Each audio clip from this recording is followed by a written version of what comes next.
Buenas noches. Bueno, muchas gracias por haberse tomado la molestia de estar aquí acompañándonos. Hay un buen número de participantes. Qué bueno, qué bueno. Vamos a hablar rápidamente de este libro. Tenemos 3 presentaciones de 3 de los coautora. Uno de ellos en forma virtual, desde Argentina. Y luego un comentario general de un muy buen amigo, Alejandro Flores, que hará una reseña general del libro. Por supuesto que un libro como esto, de 400 páginas, no se puede reseñar en un rato, en 15 minutos de intervención de cada coautor. Por supuesto que no. Pero vamos a dar un pantallazo general y por qué nos parece útil, importante presentar esto. Partamos por decir que un grupo de académicos, en general ligados a las ciencias sociales, de Guatemala, básicamente de Guatemala, tuvieron la iniciativa de propiciar esto. Me incluyo como guatemalteco por adopción, argentino-guatemalteco, con años ya de residencia acá en el país, mi segunda patria. Se generó un grupo de discusión en torno a estos temas, a la pandemia básicamente, ese fue el disparador, y se decidió crear un grupo académico, científico, un poco informal, perspectivas le pusimos, con la idea de empezar a publicar, de aportar algunas ideas críticas. Todo esto está pensado siempre desde una visión crítica, de pensamiento crítico, respecto a los grandes problemas que hoy día nos tocan, no solo en Guatemala, problemas globales, como del antropoceno, por ejemplo. La pandemia de COVID-19 es un disparador que nos muestra qué es esto del antropoceno, por dónde estamos caminando y hacia dónde vamos. Esa es un poco la idea de toda la perspectiva, del grupo Perspectiva, reflexionar sobre esto e intentar aportar propuestas de solución, problemas que son graves, muy graves, de muy difícil solución, pero bueno, vale la pena intentar planteárselo todo esto. El libro este surge como este esfuerzo colectivo con una veintena de autores diversos, guatemaltecos, muchos de ellos acá, guatemaltecos presentes, bueno, Mayra, que hoy va a hablar, por ahí está Roberto, hay comunicadores, hay sociólogos, hay médicos, hay antropólogos, gente que viene de la ciencia social y muchos guatemaltecos que viven fuera del país, pero están vinculados, por supuesto, acá a Guatemala, a la academia, al trabajo social, ¿no? Gente que está en México, Jorge Mario Flores, por ejemplo, tío de Alejandro, un prestigioso investigador que vive hace años en México, Irma Alicia Velázquez Nimatús, que no pudo acompañarnos hoy, residente ahora en Estados Unidos. En fin, guatemaltecos que viven en México, Estados Unidos, Canadá, en Europa.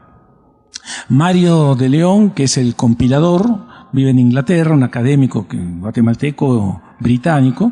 Bueno, en fin, y hay gente, hay autores españoles, de Honduras, de Gran Bretaña, de Chile, de México y de Argentina. De Argentina somos 3 autores. Quien les habla, un psicoanalista, Sabatino Palma, y Atilio Borón, sociólogo, que seguramente lo conocen, que va a hablar luego, dará unas pequeñas palabras presentando su texto. Bueno, ¿por qué antropoceno? ¿Y por qué un título tan llamativo, si ustedes quieren? Antropoceno y otras crisis. La pandemia, otras crisis, las que vendrán.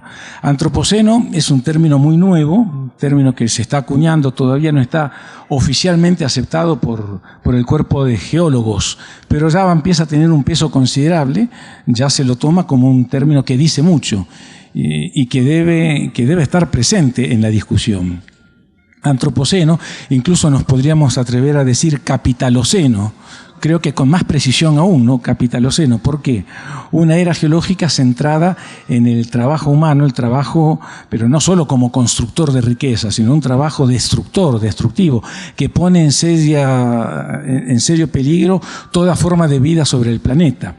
trabajo que está ligado a esta modalidad tan especial del trabajo que es el capitalismo. Por eso lo de capitaloceno. Se habló de que este antropoceno sería, bueno, el impacto que tiene el trabajo humano sobre el medio ambiente desde que surge la agricultura, por ejemplo, una primera aproximación al antropoceno. Lo que pasa es que esta agricultura, que surgió más o menos al mismo tiempo en diversos puntos del planeta, hace 5.000 años acá en Centroamérica, 7.000 años en Medio Oriente, en China, en India, más o menos al mismo tiempo, ¿no? No produce un impacto, una degradación medioambiental de carácter global. Se habló del antropoceno a partir de la Revolución Industrial, con el capitalismo que surge en Europa, Inglaterra fundamentalmente, siglo XIX, el maquinismo. Lo que pasa que no tiene un impacto a nivel global, destructivo global, pero sí desde mediados del 1950, desde mediados del siglo XX, se pone 1950 como una fecha indicativa. Ahí sí podemos hablar de varios elementos que sí efectivamente construyen una situación nueva. El ser humano en una relación bastante problemática con el medio ambiente. La cantidad de emisión de gases de efecto invernadero negativo, que ya tornan realmente peligrosa la vida. Esto sigue toda la segunda mitad del siglo XX. Bueno, se produce esto que fue famoso, estuvo de moda, ¿no? El adelgazamiento de la capa de ozono. Ahora en recuperación, ¿no? La cantidad de plásticos no biodegradables que inundan el planeta y que se asientan agua, tierra, van a parar al aire, van a parar a nuestro organismo y el organismo de muchísimos animales. Ya son modificaciones serias, sin retorno. Gases de efecto invernadero, el plástico, la energía nuclear que está presente a partir de tantas experiencias, tantos ensayos nucleares, de armas nucleares, fundamentalmente realizados por las dos superpotencias y algunas potencias menores con energía nuclear, Francia, Gran Bretaña, ¿no? Una cantidad enorme de isótopos radioactivos, ¿no? Plutonio básicamente. Repito lo que dicen los geólogos, ¿no? Estos elementos están ya en el aire cotidianamente, los respiramos, los comemos, y todo esto va a tener consecuencias a mediano y largo plazo. Y otra cuestión básica es la deforestación, la ruptura de la capa boscosa del planeta. Ya sabemos, una cosa desastrosa, terrible. Lo tenemos acá en las selvas peteneras, las segundas selvas más grandes en Latinoamérica. La primera, el Amazonas, una selva enorme, el pulmón del planeta. Se va deforestando cada vez más de una manera inhumana, de una manera monstruosa, y esto crea una alteración en la fauna microbiana, y muchos de estos agentes pueden pasar, al faltar ese medio natural, esta gran cubierta boscosa, que se destruye con fines absolutamente lucrativos, ¿no? Muchos de estos animales migran, buscan otros huéspedes, y así es como van pasando al ser humano. La pandemia de COVID-19 es una pandemia que ya estaba prevista. Muchos centros académicos, la Organización Mundial de la Salud, lo tenían previsto como una posibilidad cierta. Y efectivamente sucedió a principios de 1920, y esto denuncia lo que estamos construyendo, lo que ya no podríamos decir lo que estamos construyendo en plural, sintiéndonos nosotros, todos los que estamos acá presentes, sintiéndonos partes responsables, culpables de toda esta catástrofe, ¿no? No somos nosotros los ciudadanos comunes de a pie los culpables de esto. Y ahí está la cuestión del antropoceno. Hoy día ya sabemos, bueno, los grandes poderes que manejan el mundo, grandes poderes que toman decisiones básicas para la humanidad, el aumento de los precios de los alimentos, de los energéticos, el inicio de las guerras o el final de las guerras, ¿no? Estos grandes poderes saben también del peligro de toda esta catástrofe medioambiental que se vive, y se están buscando alternativas. Lo que pasa es que entre una de esas alternativas es culpabilizar a la población mundial. Nosotros somos culpables por este consumo desaforado. Bueno, el ser humano consume lo que se le pone ahí. No olvidemos nunca cómo es este modo de producción. Se produce para un mercado, para que se venda.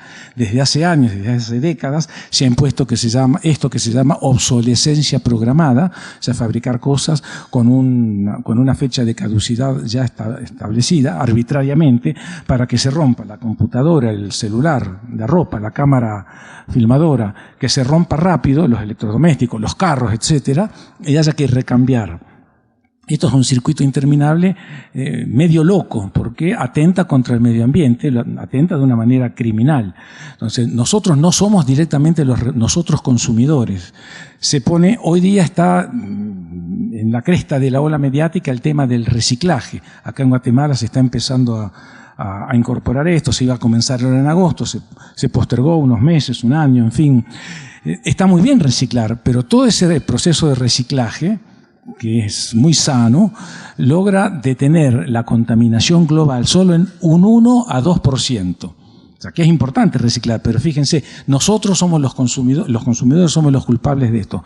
No es exactamente así. El agua, está faltando el agua, gota a gota el agua se agota. Estas propagandas que nos inundan por todos lados, el bombardeo mediático, hay que ser racional, hay que ser solidario, medir el consumo de agua. De todo el consumo de agua humano, que son millones y millones de litros diarios, solo el 5% del consumo global lo consumen, es el consumo hogareño. El 95% de ese consumo de agua es industrial o para el riego de los cultivos agroindustriales. O sea que hay que repensar de nuevo esto del cambio climático. No hay cambio climático como si esto fuera una generación espontánea, una era geológica más, el Plioceno, el Mioceno. El Antropoceno viene a tratar de poner un nuevo elemento en el análisis.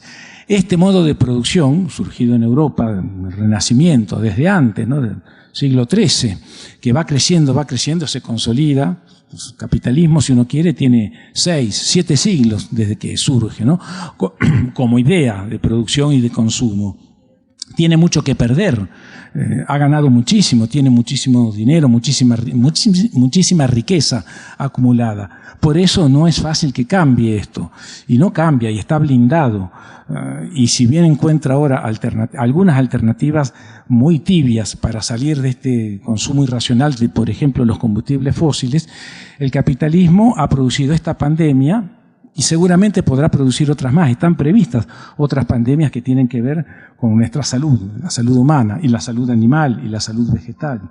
¿Por qué esta pandemia ha sido tan terrible? Bueno, el Antropoceno viene a denunciar esto, este modo de producción insostenible, donde tengamos en cuenta este dato, ¿no? Solo un 15% de la población mundial, de clase media hacia arriba, clase media y los grandes poseedores, o sea, gente como nosotros, gente que tiene la posibilidad de comprar un libro y leerlo, y grabar la actividad en una cámara, y tiene carro y viaja en avión a veces. Solo un 15% de la población mundial consume de esa manera. El 85% pasa penurias, no sabe si va a comer al día siguiente o no. Este es el mundo que ha legado el capitalismo. No se puede decir que el capitalismo triunfó. Tener centros comerciales repletos de mercadería no es haber triunfado.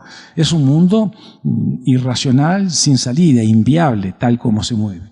Y este capitalismo nos lega esto, por ejemplo, un sistema neoliberal, que es una versión corregida y aumentada del liberalismo clásico, un sistema económico, político, pensado para maniatar a las grandes mayorías populares y, por supuesto, para acrecentar en forma exponencial la riqueza de algunos sobre la pobreza mayúscula de grandes mayorías.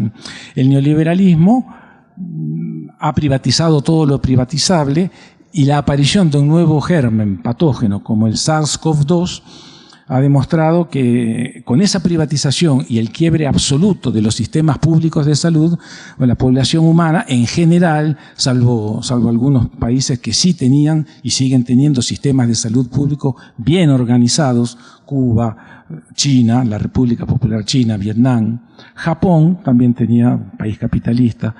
La gran mayoría de países en el mundo, los capitalistas más desarrollados, Estados Unidos, Europa Occidental, con sistemas de salud totalmente privatizados, no pudieron dar respuesta. Por eso el encierro masivo, los toques de queda, esta locura mediática que generó la pandemia.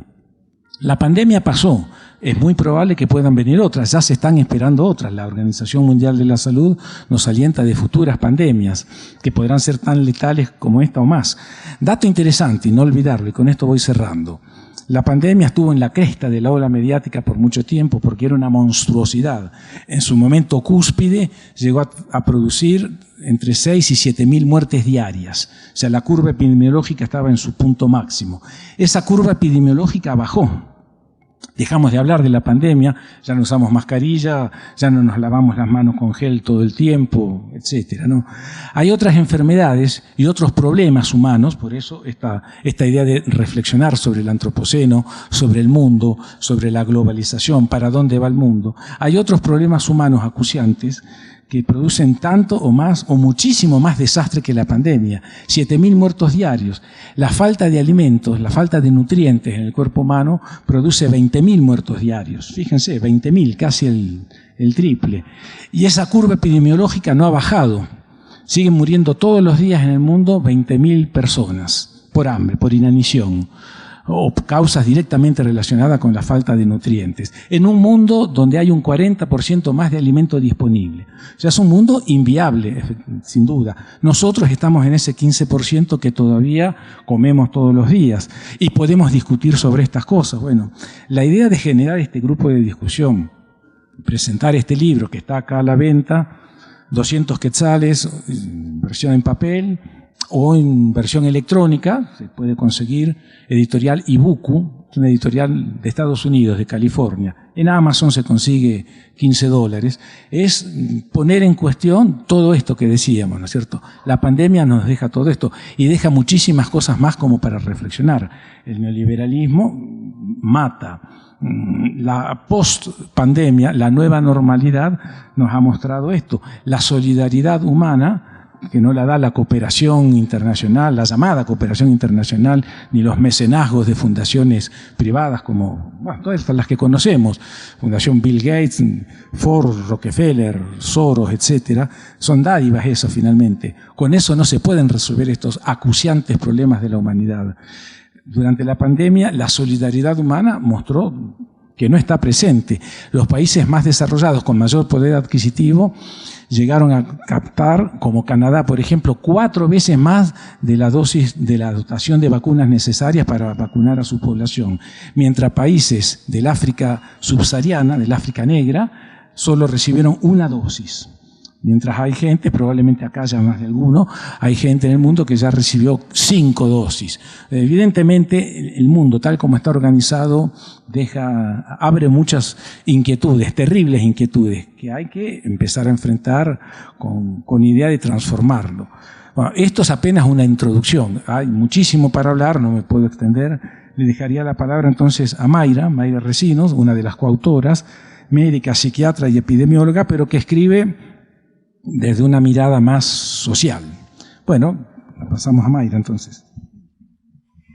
Muy buenas noches a todos. Sí, el libro es bastante amplio, como se habla, ¿verdad? Un misceláneo, posturas distintas, diferentes temas. Yo me voy a circunscribir a mi tema, a mi temita, que es el que manejo y es el que conozco. Y se trata más bien de un capítulo llamado Interculturalidad y Salud Mental. Este capítulo inicialmente no fue concebido como capítulo como tal, sino que nos propusimos con Sergio, que es el compilador de todo, pues escribir algo crítico durante la pandemia con respecto al tema de salud mental e interculturalidad. Sí. No me voy a referir a las líneas del capítulo porque es bastante teórico, bastante descriptivo y señala ahí situaciones que todos conocemos, ¿verdad? Un poquito la estructura de la salud mental pública en Guatemala, un poquito esas desigualdades, una crítica y una hacia también las cuestiones internacionales de cómo concebimos la salud mental y lo que en Guatemala hacemos desde los presupuestos, desde lo inequitativo, en fin, muchas situaciones que se plantean en el capítulo. Yo me voy a referir más a lo que motivó escribir el capítulo y al sentido que al final queríamos que quedara en el ambiente y que quizá es un poco mi tema, mi deseo en el trabajo que hago en salud mental. Y así que sirva ese capítulo solamente como quizá un referente del tema convocado, más allá del tema en particular. Y el capítulo pues también se plantea como seguir con esta línea como planteó Marcelo de tanto dilema crítico, ¿verdad? Ante las situaciones que hicieron la pandemia y que pues siguen sucediendo más allá de la pandemia. Sirva la pandemia como un ejemplo que puso muchas situaciones en tensión y al descubierto de lo que el libro plantea en estas diferencias, pero al final concatenación de historias y de formas de expresión. Entonces, esto pues plantea desde la perspectiva de la salud mental el tema de la interculturalidad, entendiendo esta como un sinnúmero de propuestas culturales que coexisten en un momento dado, pero que tienen que ser armonizadas, situación que no sucede, ¿verdad? Sabemos que hoy hay una hegemonía de esas culturas, una hegemonía occidental que prácticamente diezma, invisibiliza y pone muy por debajo nuestras culturas, ¿verdad? Estas llamadas cuatro pueblos, esta riqueza cultural que tenemos, pues queda muy debajo, ¿verdad? Las propuestas desde los pueblos mayas, pues ni siquiera las conocemos, ni siquiera sirven de referente para lo que hacemos en salud mental hoy en Guatemala. Entonces, más allá de la salud mental, concepto que ni siquiera existe en la población maya, ni en su cosmovisión, ni en su cosmogonía, y más allá de los referentes estandarizados y universalizados desde el paradigma actual, de lo que nosotros conocemos como salud mental, es realmente, como hablaba, establecer un análisis crítico sobre estas posturas que constituyen hoy en día la propuesta actual sobre la cual trabajamos, y me incluyo en ese trabajo, ¿verdad? En ese trabajo formal como psiquiatra de hacer la salud mental. Entonces, al final, el propósito es rescatar un concepto mucho más amplio de lo que pudiera ser la salud mental como la concebimos, acuñándolo más bien en un concepto más amplio o como conseguimos la parte psicológica del sujeto humano, como es la subjetividad. Y si se dan cuenta, pues en el libro también enmarca mucho esos conceptos de subjetividad y vamos a ir ahí diciendo que esta subjetividad no es más que ese sentir, esas formas construidas desde lo individual, pero que también en su interactuar con lo social se vienen conformando desde un proceso histórico y social. Entonces, cuando hablamos, y que le dan, por supuesto, mucho sentido a nuestra existencia, en el espacio que nos asignaron y que elegimos, ¿verdad? En este caso, nuestra parte de cultura y nuestro quehacer en Guatemala. Para este tema, pues nos auxiliamos de algunos pensadores, obviamente con los cuales uno es afín, ¿verdad? Porque hay muchas posturas en estos temas de la psicología, de la psiquiatría, donde hay diversidad de conceptos, diversidad de teorías, diversidad de formas de hacer psicología y formas de hacer psiquiatría. Y tenemos así como muchísimas propuestas. Pero más allá de esas propuestas, lo que queremos es rescatar dentro de esas propuestas al sujeto dueño de esa subjetividad. Cómo a través de nuestro quehacer, tanto psicológico, nuestro accionar en la llamada cura, olvidamos a ese sujeto histórico, social, dueño de esa subjetividad. Planteamos pues entonces diferentes desafíos, interrogantes de esas distintas vertientes psicológicas y médicas, donde el predominio en nuestro medio, como todos sabemos, es de corte eminentemente positivista. Un corte que emana y que queda como anclado, probablemente por razones convenientes actualmente, ¿verdad?, a todos estos procesos de alguna forma neoliberales que plantean de alguna forma cómo debe de hacerse la psicología y tratarse la salud mental.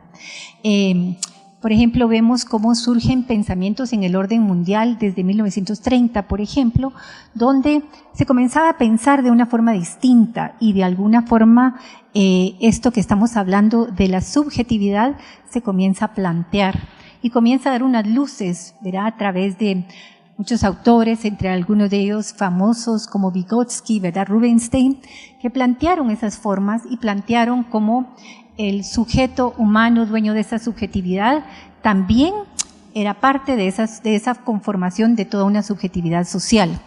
pero luego aparecen situaciones y formas distintas de ver o de plantearse esa realidad, asociados también a procesos políticos que se dan en el orden mundial. Y es así como surge, por ejemplo, Pavlov con una postura muy positivista y todo lo que consigue o que le sucede a estos actores, sin desdeñar, no quiero aquí desdeñar teorías que pudieron de alguna forma y que nos ayudan a comprender situaciones y que colaboran y que contribuyen, no todas en forma negativa, a entender todos esos conceptos psicológicos y psiquiátricos, porque sería como también oponerse a la ciencia y todos esos procesos que de alguna forma también han ayudado a sanar algunas situaciones. Entonces es así como en los años, esto dura mucho tiempo y más o menos en los 50 comienza a resurgir y nuevamente, ¿verdad?, estas posturas de lo social. En los años 70 hay una línea de autores que comienza a darle más fuerza y a rescatar una vez más también todas estas propuestas de la subjetividad y las tensiones con lo social. Hoy en día vemos cómo tenemos una miscelánea de posturas como hablaba, y el problema no es ese realmente, ¿verdad? El problema es que nos hemos olvidado de concebir al sujeto humano como ese ser, ¿verdad?, dueño de la subjetividad en la cual yo estoy hablando. Entonces, con el surgimiento de la dialéctica se superó de alguna forma lo dicotómico entre lo social y lo individual. Tanto así que hoy se hace también una crítica, pero que lo utilizamos constantemente como lo psicosocial, pero separado lo psicológico de lo social, mientras que esta llamada es a una integración de cómo el sujeto, dentro de su subjetividad, es un proceso histórico, desde una perspectiva histórica social. Somos eso, y cómo este sujeto va transformándose y va adquiriendo posturas de acuerdo a los espacios sociales, de acuerdo a sus momentos históricos. Hoy vemos los ejemplos de esto en nuestro momento político, ¿verdad? Estas tensiones que se dan, pero dentro de los sujetos subjetivamente. No. Entonces, la llamada al final del capítulo es ese, ¿verdad? Ese rescate ante lo subjetivo y no ese reduccionismo que se ha dado, pensado muchas veces solamente desde lo fisiológico, como muchas veces convoca la psiquiatría, ¿verdad?, olvidándonos de ese sujeto y a veces también centrada únicamente al sujeto casi como un objeto.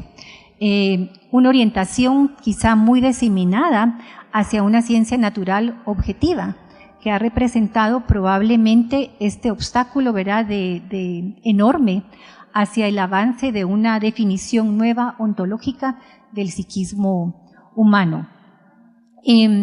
Entonces, hoy tenemos que algunos trabajos, ¿verdad?, recientes, como de Luis Fernando González Rey, por ejemplo, que falleció hace más o menos, yo creo que en el 2019, Jorge Mario Flores, que tiene también un capítulo en el libro, entre muchos otros autores, han rescatado de alguna forma toda esta forma de hacer una propuesta distinta y en el términos de investigación también tomar en cuenta cómo la investigación cualitativa debe tomar forma cuando investigamos aún situaciones que la ciencia convoca como todo basado en evidencia.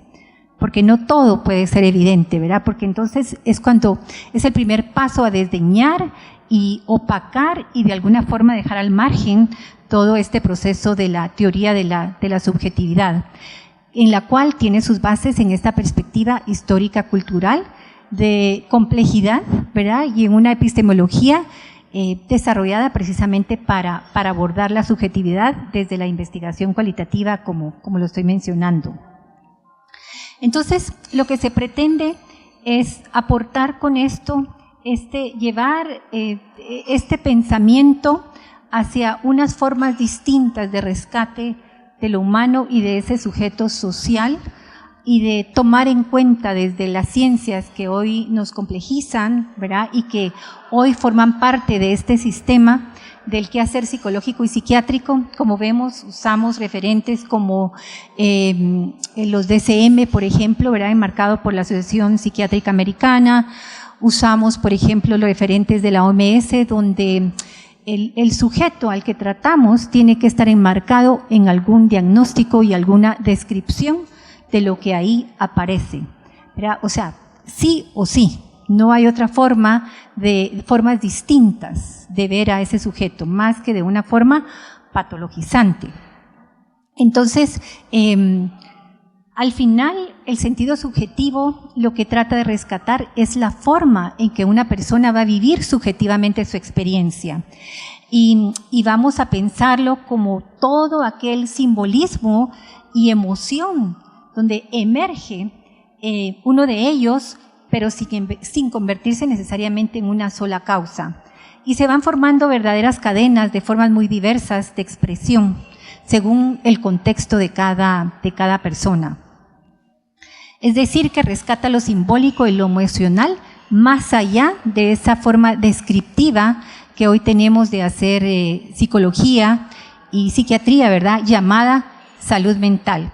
Es un poco abarcar más allá de esos conceptos, ¿verdad?, de esas formas de hacer expander nuestra mirada por razones éticas, por razones humanas y construir una forma distinta de hacer o de accionar o intervenir en estos procesos que convocan a veces establecerse, y rescatar de alguna forma también esa producción de sentidos subjetivos vinculados a la historia de toda esta riqueza que nos acompaña en este país, como están enmarcados en la cosmovisión y la cosmogonía maya. Yo creo que estas formas de pensar no es un producto acabado. Es solamente una propuesta, unas formas distintas de pensar la salud mental, pero que se debe de ir siguiendo, construyendo, pero con una mirada distinta. Quizá desvistiéndonos un poco de todas esas cuestiones que el neoliberalismo nos va construyendo y nos construye a través de todo este marco educativo, por ejemplo, que nos dan en la universidad, donde ya no se piensa nada más. Los profesionales nos estamos formando de esa manera. Ha sido una suerte para mí haber tenido la posibilidad de poder compartir las experiencias y las enseñanzas de personajes como González Rey, como Jorge Mario y muchos otros que han pensado en una forma distinta de hacer la salud mental. Ahí la dejaría. Gracias. Gracias.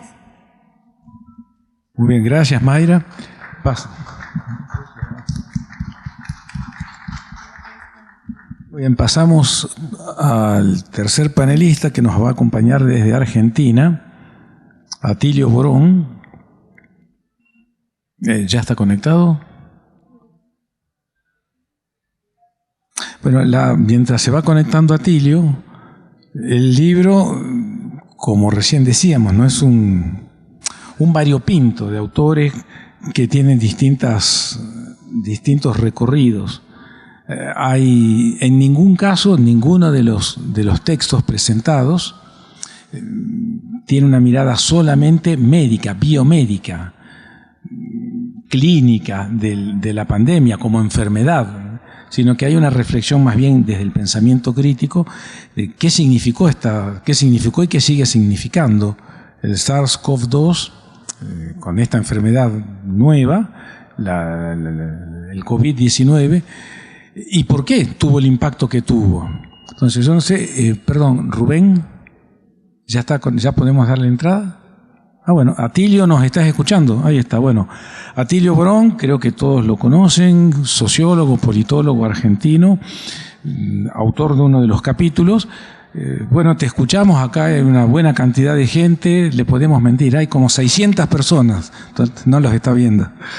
No, hay unos 40, 50 personas escuchando. Así que, Atilio, muchas gracias por acompañarnos desde Argentina, te damos la palabra.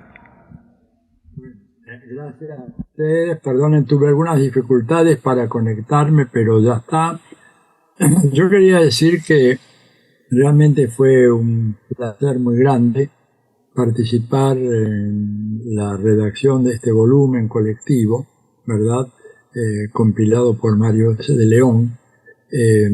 Un trabajo en donde nos obliga a pensar qué ocurrió con la pandemia y cómo es que la pandemia ha cambiado de alguna manera distintas formas de sociabilidad que lo estamos viendo, ¿verdad? Todavía al día de hoy. Fíjense que una de las noticias del día de hoy, prensa económica internacional, era una circular emitida por el board, el directorio de Goldman Sachs, exigiendo a los empleados de Goldman Sachs que vuelvan todos a la oficina, porque resulta que como producto de la pandemia y el teletrabajo y el trabajo desde la casa, ha habido un acostumbramiento de sectores muy importantes de oficinas muy grandes. Estoy hablando de Goldman Sachs. Goldman Sachs es el principal banco de inversión del mundo y funcionarios que son funcionarios muy bien remunerados, ¿verdad? Estamos hablando de empleados que ganan miles y miles de dólares por mes, de alguna manera se están resistiendo a regresar a hacer el trabajo presencial, a ir a la oficina. Y este fenómeno, digamos, es la nota que dio hoy a la mañana. Habla de un proceso que está mucho más extendido y que, por ejemplo, lo estamos viendo en varios países de América Latina, en donde grandes oficinas administrativas, del sector público, del sistema bancario, le está costando mucho trabajo hacer que la gente regrese a sus oficinas. Esto al principio había sido, ¿verdad?, por la pandemia y había sido estimulado por las organizaciones patronales, por los empleadores, pero luego, bueno, quedó como una costumbre, y hoy en día ese es uno de los temas que está en discusión. Y lo mismo que, bueno, toda la recomposición del mercado laboral, ¿verdad?, después de la pandemia y el relajamiento de la legislación laboral en muchos países que hace que hoy cueste nuevamente de manera, un esfuerzo muy grande, disciplinar a la mano de obra y al mismo tiempo hacer que sectores de los trabajadores vuelvan a sus oficinas. En el caso de las fábricas, en las fábricas la historia es diferente, pero tengamos en cuenta que el capitalismo contemporáneo es un capitalismo que ha ido transformándose en un sentido de la desindustrialización. Si ustedes me preguntaran a mí cuál es la principal diferencia entre el capitalismo Atlántico Norte, el atlantismo en Estados Unidos, Canadá y los países de Europa Occidental, y los capitalismos de la región del Asia Indo-Pacífico, la principal diferencia es que el capitalismo norteamericano y sus asociados básicamente se han dedicado a fabricar papeles, bonos del tesoro, acciones, lo que llaman chips en la jerga de Wall Street, mientras que la producción de cosas digitales que redundan, ¿verdad?, en capacidad de consumo masivo se está produciendo fundamentalmente en China, en los países del mundo nacional. Entonces, este es un decisivo. En este último caso, evidentemente, los trabajadores tienen que concurrir a las fábricas, pero el otro capitalismo, el capitalismo donde tenés personas trabajando 8, 10, 12 horas frente a una pantalla de televisión, haciendo especulaciones de carácter accionaria con los stocks, las acciones de las principales compañías que operan en las plazas financieras mundiales, esa gente no tiene ningún incentivo para volver a su oficina. ¿verdad? Le resulta muy cómodo. Y por otra parte, también un componente de reducción de costos, porque las grandes oficinas de antaño, que eran muy costosas, piensen el costo de una oficina en Nueva York, en donde tengan que dar lugar para 500, 600, 700 empleados administrativos, es un costo que se ha reducido enormemente últimamente. Aún así, prefieren tener a los trabajadores cerca que tenerlos lejos, aunque les cueste más caro. Pero bueno, en todo caso, este es uno de los aspectos, ¿verdad? El otro me parece que es que la pandemia con todo el impacto que tuvo sobre el asociativismo, ¿verdad? Y las posibilidades de establecer reuniones y movilizaciones populares, todo eso, de alguna manera favoreció los planes de la burguesía. Nosotros sabemos muy bien que si las clases populares no pueden ganar las calles, su capacidad de influir en las acciones de los gobiernos se torna muy limitada. Esa es una consecuencia que se vio muy claramente en varios países de América Latina, la vimos muy claramente en el caso de la Argentina, en el caso de Brasil, en donde algunos gobiernos procedían a avanzar con políticas de ajuste muy fuertes, pero no había una resistencia que saliera, que tomara las calles, que fue lo que siempre hizo posible la resistencia popular. Sin embargo, todo este entrenamiento que hemos recibido y que nos permite, por ejemplo, una actividad como esta ahora, a pesar de que estamos separados por miles de kilómetros, ha dado lugar a eso que en mi contribución al libro del Antropoceno, ¿verdad? Ha dado lugar a eso que yo llamo el asociativismo digital. Y eso es un componente muy importante porque abre nuevas posibilidades de acción colectiva en sectores que antaño tenían enormes dificultades de reunirse, de juntarse, de deliberarse y de tratar de elaborar estrategias conjuntas de acción colectiva.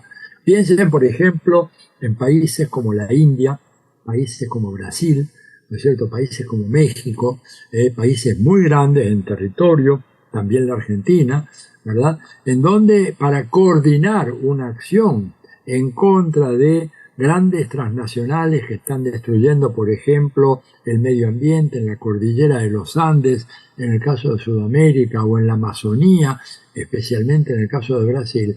Bueno, la coordinación de los compañeros del MST era toda una tarea muy difícil. Había que reunirse, ¿verdad? Y de repente reunir a aquellos militantes campesinos que estaban en Manaus con otros que estaban en Espíritu Santo o en Paraná, en el sur de Brasil, implicaban viajes de 4 o 6 horas de avión.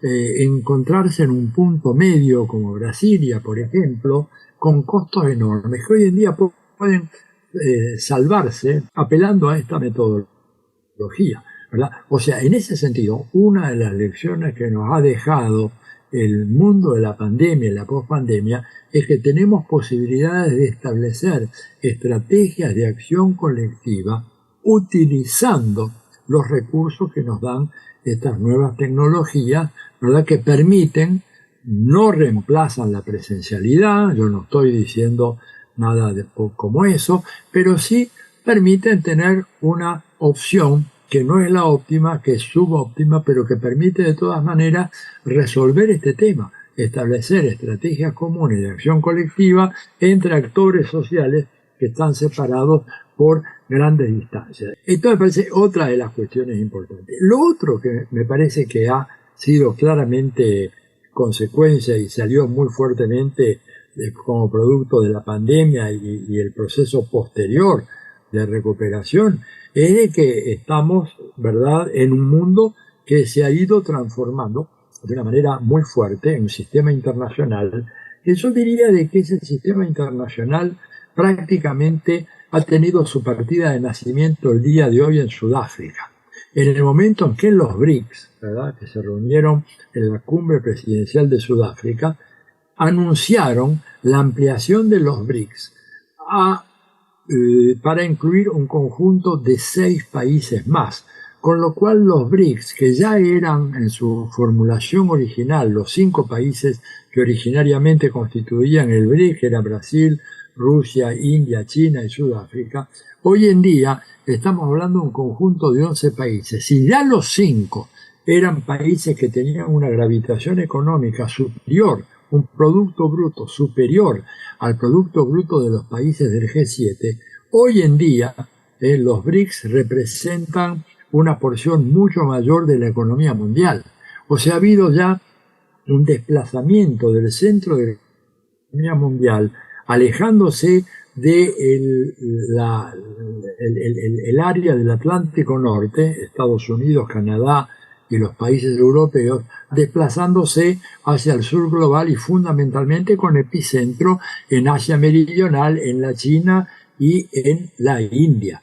Y esto, ¿verdad?, representa un cambio cualitativo impresionante porque va de la mano de una declinación del poderío de la gran potencia norteamericana que ya no tiene condiciones, ¿verdad?, de imponer sus beneficios o imponer sus políticas a costa de los demás países, como fue el caso durante mucho tiempo. Hoy en día estamos ya en un escenario multipolar, policéntrico, que no es que está naciendo, yo diría ha nacido. Nació hoy en Johannesburg, nació hoy en Sudáfrica, y esto ya está representando el 46% de la población mundial, está representando una fuerza económica extraordinaria. Les decía que venía de la mano de una declinación de los Estados Unidos, porque Estados Unidos está viendo cómo el mundo regido por el dólar está escapándose, hay una fuga, el dólar está gravitando cada vez menos en la economía mundial. No quiere decir que no gravite todavía. En muchos aspectos de la especulación financiera, el dólar sigue siendo la moneda target, el objetivo que se utiliza para hacer toda clase de operaciones especulativas. Pero hoy en día una parte creciente del comercio mundial, cosa que era impensable en el pasado, ya se hace al margen del dólar. Y esto es producto de la emisión descontrolada que Estados Unidos hizo de billetes de dólar que no tienen respaldo en oro y que por lo tanto suscitan la desconfianza de muchos países, de muchos tenedores de acciones del bono del Tesoro de Estados Unidos, preguntándose, ¿Estados Unidos, que es uno de los mayores deudores del mundo, podrá pagar su deuda? Probablemente, ustedes saben, la deuda pública de Estados Unidos es una deuda que ya supera ampliamente el Producto Bruto norteamericano. Entonces tenemos primer tema, la declinación del dólar, la declinación económica de Estados Unidos, el retraso, fíjense esto, el retraso en la carrera tecnológica de las nuevas tecnologías de información y comunicación. Hoy en día China patenta muchas más patentes de alta tecnología informática que los Estados Unidos. Esto lo pueden constatar ustedes entrando al sitio web de la Oficina Mundial de Patentes, ¿verdad?, con sede en Suiza, y ahí van a ver año tras año cuántas patentes han sido patentadas en los diferentes países. Bueno, hasta el año 2014, el país que más patentaba de lejos era Estados Unidos. Hoy en día China prácticamente ha pasado con una gran ventaja por encima de los Estados Unidos, patentando mucho más nuevas tecnologías, nuevos procesos, nuevos softwares, ¿verdad?, que Estados Unidos, lo cual es un problema muy serio, un problema para la economía civil, pero un problema también militar. Uno de los graves problemas que hay en el Pentágono es que las nuevas tecnologías de las cuales disponen países como Rusia y China les permiten diseñar y poner en funcionamiento misiles hipersónicos que van a una velocidad, en algunos casos por encima de los 10.000 kilómetros por hora, que son indetectables e incontrolables por la tecnología que hoy maneja Estados Unidos. Y esto no es un descubrimiento mío, lo dijo hace ya unos años el presidente Jimmy Carter, ¿verdad?, cuando dijo que lamentablemente Estados Unidos desde su independencia solamente había estado sin librar guerras en el extranjero durante 19 años. Y por esa razón, decía Jimmy Carter, estamos viendo por detrás cómo China avanza y tiene un desarrollo tecnológico más fuerte que el que tenemos nosotros en áreas claves como inteligencia artificial, robótica, satélites, etcétera, etcétera. Entonces, estamos en ese cambio económico, cambio tecnológico y un tema recurrente, ¿no es cierto?, que aparece en la literatura norteamericana, en la literatura especializada en asuntos militares, y es que la gran pregunta que se formulan, ya son los títulos de muchos libros y artículos que uno ve en la Academia Norteamericana, ¿por qué con este enorme esfuerzo militar no podemos ganar guerras? Y ha habido, digamos, algunos autores que hicieron un análisis sistematizando las guerras en las cuales Estados Unidos intervino y realmente, prácticamente, salvo la guerra de Irak, ¿no es cierto?, no pudo ganar una guerra tan importante como la guerra de Afganistán después de 20 años. Estados Unidos se retira después de 20 años, ¿verdad?, de una manera ignominiosa en Afganistán, dejando armas, pertrechos de guerra, tanques, aviones, abandonando el campo de batalla, no pudiendo haber logrado derrotar a un país como Afganistán, que es uno de los más pobres del planeta. Entonces estamos ante este triple cambio económico, tecnológico, militar, y evidentemente en ese contexto esta transición geopolítica avanza aceleradamente y abre nuevas perspectivas, ¿verdad?, para el un funcionamiento más equilibrado del sistema internacional. Debo aclarar de que todo esto se ha acentuado y acelerado con posterioridad a la redacción de mi artículo con la guerra de Ucrania. Si algo produjo la guerra de Ucrania fue acelerar estas tendencias, sobre todo porque, habiendo sido el proyecto tratar de inducir a que Rusia invadiera Ucrania, y hay documentos del gobierno de Estados Unidos que concretamente plantean esa estrategia, hacer que Rusia reaccione. Hay un documento muy importante que se llama Sobreextendiendo y desequilibrando a Rusia, un documento de la corporación RAND, que es una corporación que está muy asociada al Pentágono, es un tanque de pensamiento gigantesco que tiene más de 1.500 investigadores, o sea, prácticamente una universidad.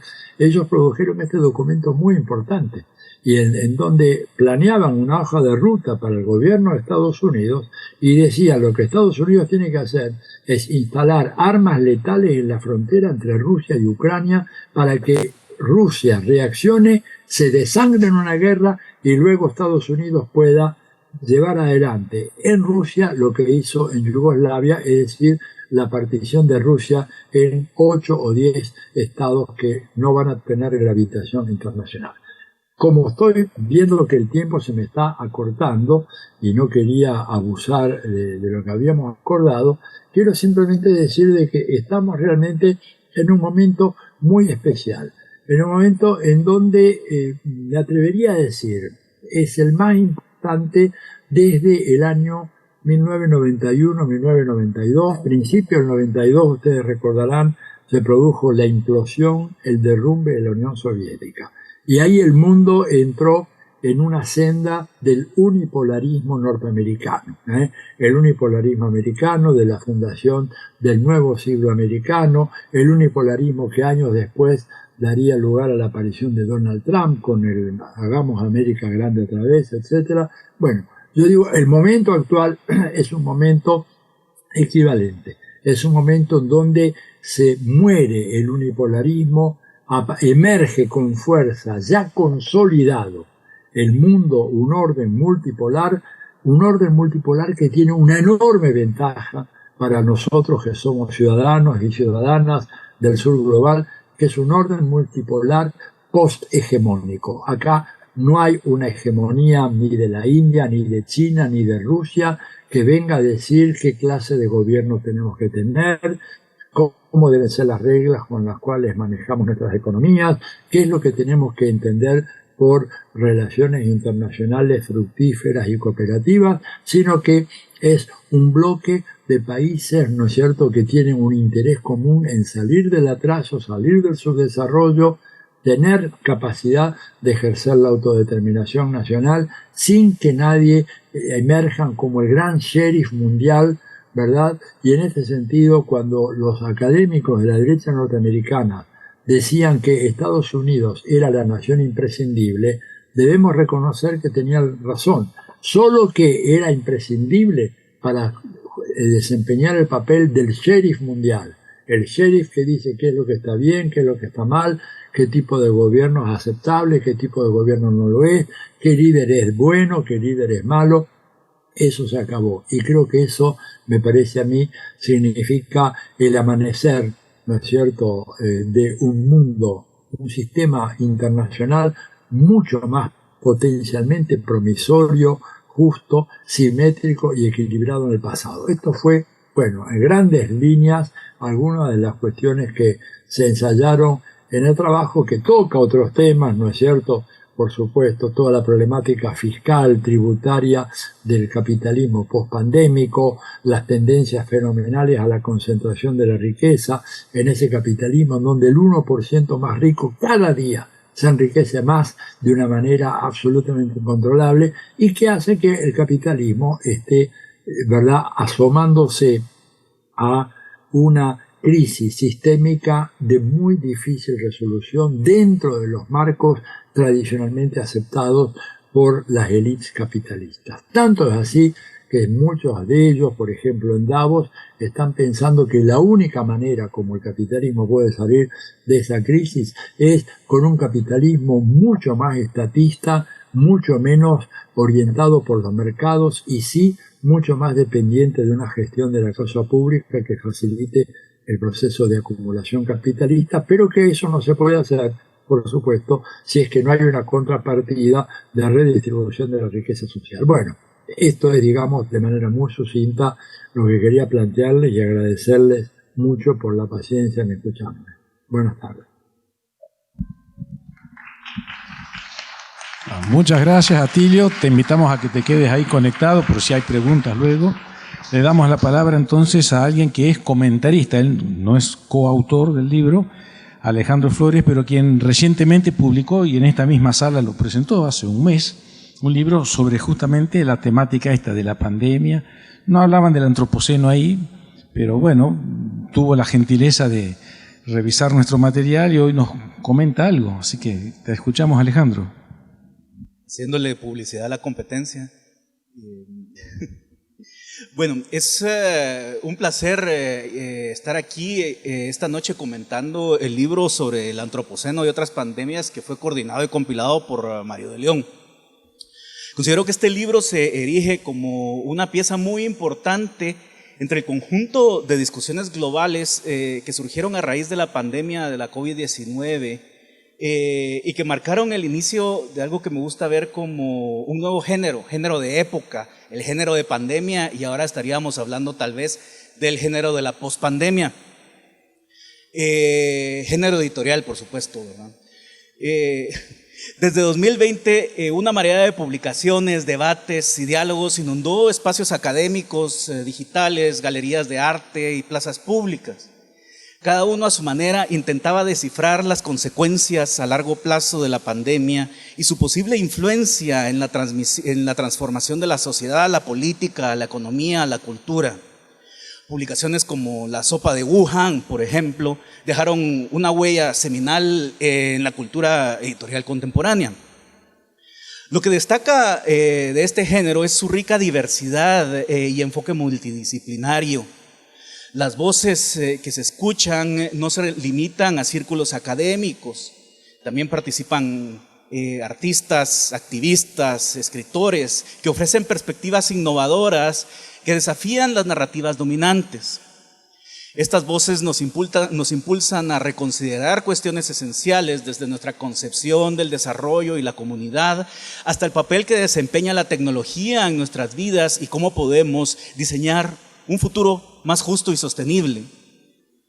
La emergencia de esta crisis sanitaria global no solo puso de manifiesto las vulnerabilidades de nuestros sistemas de salud, economías, sino que también evidenció las desigualdades estructurales exacerbadas por décadas de capitalismo neoliberal. Este nuevo género de época, de pandemia y pospandemia, representa un anhelo colectivo por entender, contextualizar y reinventar nuestro entorno. Este libro se presenta así, no solo como una fuente de conocimiento, sino también como una herramienta de activismo y cambio. Al explorar los límites del capitalismo, los retos del los límites del capitalismo y los retos del futuro, aspira a sentar las bases para un rediseño global que priorice a las personas, el medio ambiente y la justicia sobre intereses egoístas y de corto plazo. Es esencial destacar de este libro su concepto central, el de antropoceno, que ya estaba hablando Marcelo antes, ¿verdad? Este término, que ha cobrado protagonismo en ámbitos académicos y culturales, define una nueva era geológica dominada por la influencia humana y sus efectos en el planeta. A través de la perspectiva de este género de época de la pandemia, el antropoceno no solo representa una noción científica, sino también una meditación sobre nuestra relación con la naturaleza y cómo construimos nuestro mundo. A continuación, expongo algunas ideas que dialogan con esa noción, algunas están presentes en el libro y otras tratan de expandir un poco el debate. Primero, el impacto humano y las consecuencias inesperadas. Los enfoques en la zoonosis. La zoonosis se refiere a las enfermedades que se transmiten de animales a humanos, que se ha convertido en un tema preocupante en la era del antropoceno. La pandemia de la COVID-19 es un testimonio concreto de cómo las intervenciones humanas en el ecosistema pueden desencadenar eventos inesperados y catastróficos a una escala global. Por ejemplo, en relación con la deforestación, la deforestación impulsada en gran parte por la expansión de tierras agrícolas y urbanas, así como por la explotación de recursos naturales, ha desplazado a numerosas especies animales de sus hábitats naturales. Esta alteración ha llevado a un contacto más estrecho entre animales salvajes y domésticos y humanos, creando oportunidades para la transmisión de patógenos que no se daban antes. La deforestación, por tanto, no solo afecta a la biodiversidad y el equilibrio ecológico, sino que también eleva el riesgo de brotes de enfermedades zoonóticas como posiblemente tuvimos con la COVID-19. El tráfico de animales y la propagación de enfermedades. El tráfico ilegal de animales silvestres, ya sea para su uso como mascotas, como alimento, medicina tradicional u otro tipo de consumo, es otro factor que contribuye a la aparición de enfermedades zoonóticas. Mercados donde se venden animales vivos en condiciones insalubres y en proximidad con humanos son caldos de cultivo para la transmisión de patógenos. La exposición a animales exóticos y sus enfermedades en tales mercados ha sido identificada, como decía antes, como uno de los posibles orígenes de epidemias como la de la COVID-19. La interconexión global y la propagación rápida. Vivimos en un mundo altamente interconectado donde los movimientos y actividades humanas han alcanzado una escala global.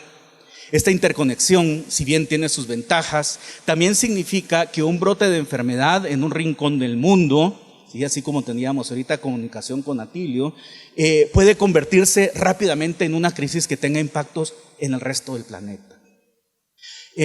Las decisiones tomadas localmente pueden tener repercusiones a nivel mundial, subrayando la importancia de una gestión ambiental y de salud pública responsable. Las repercusiones a largo plazo. Más allá de la crisis inmediata de salud, la zoonosis tiene consecuencia a largo plazo en la economía, la política, la seguridad, las relaciones internacionales y muchas otras cosas. Las pandemias pueden desestabilizar regiones enteras, afectar las cadenas de suministro, así como acaba de pasar también ahora, ¿verdad? E incluso acentuar o incrementar o causar nuevos conflictos sociopolíticos a nivel global. Un segundo punto que es importante, considero, es la construcción cultural y narrativas en torno del antropoceno. La concepción del antropoceno no es meramente una etiqueta temporal o geológica, Es un reflejo de cómo la humanidad percibe y se relaciona con el mundo que la rodea. El término en sí mismo lleva implícita una responsabilidad. Sugiere que las acciones humanas son ahora una fuerza geológica dominante y que nuestras intervenciones en el planeta tienen consecuencias de largo alcance. Pero ¿cómo entendemos y cómo respondemos a esta nueva era? Aquí es donde posiblemente entra la construcción de cultura y de narrativas. Por ejemplo, narrativas sobre el poder de la historia. Narrativas sobre el poder de las historias. Las narrativas son más que solo cuentos, son herramientas poderosas que dan forma a nuestra comprensión del mundo y guían nuestras acciones. Las historias que contamos sobre el antropoceno pueden ser de degradación, pérdida y catástrofe, destacando los impactos negativos de la actividad humana en el planeta. Pero también pueden ser historias de esperanza, resiliencia y regeneración, mostrando cómo podemos reconstruir, adaptarnos y coexistir con la naturaleza. Narrativas en torno de artistas y creadores como mediadores. Los artistas, los escritores, los cineastas y otros creadores tienen la habilidad de capturar y transmitir emociones, experiencias y realidades complejas, de maneras que los datos y los hechos crudos a menudo no pueden. A través de sus obras pueden hacer que el público sienta la urgencia del momento, inspiren empatía hacia otras formas de vida e imaginen la posibilidad de creación de futuros alternativos. También considero que es importante, y aquí los lacanianos, Marcelo, van a estar en desacuerdo conmigo, pero considero que es importante retomar la posibilidad de lo real en el entrecruzamiento del antropoceno y cuestiones como la pandemia de la COVID-19.